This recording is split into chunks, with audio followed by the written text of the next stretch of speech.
Pozdrav svima, danas ću da vam pokažem kako da skinete jedan od boljih konvertera Follow to AVI. Skida se preko torrenta, znači kliknete download torrent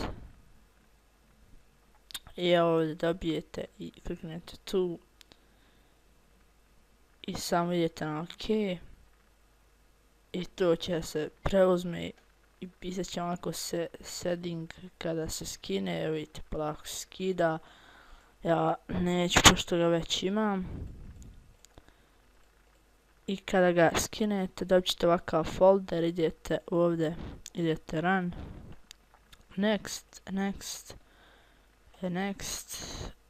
možete da štiklirate ako vam hoćete da vam je u startu ova ikona od njega, to ja neću. Idemo next, install, brzo se instalira, idemo na finish, nek odmah otvori.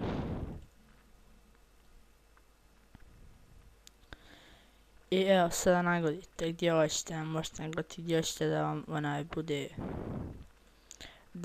gdje vam sačuva kada nešto konvertujete, ovdje možete nagađati, vidite.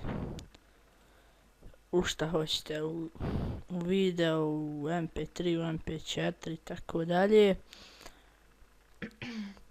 Ovdje stavite ovo superb, ovdje nagodite na primjer na HD, ovdje možete nagoditi na primjer koliko hoćete da stane u 400 MB, u gigu, u 2, ali eto ja stavim no split, neko ono stavlja ukoliko hoće.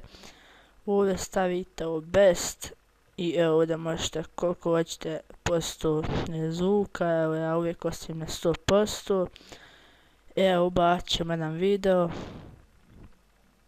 da vidite. Evo ovako, ja na primjer u mp3 stavite ovako, idete convert i evo vidimo, sad će polako početi da se puni.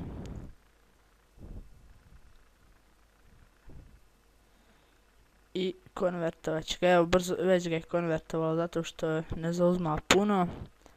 Ja sam mislio da će biti duže.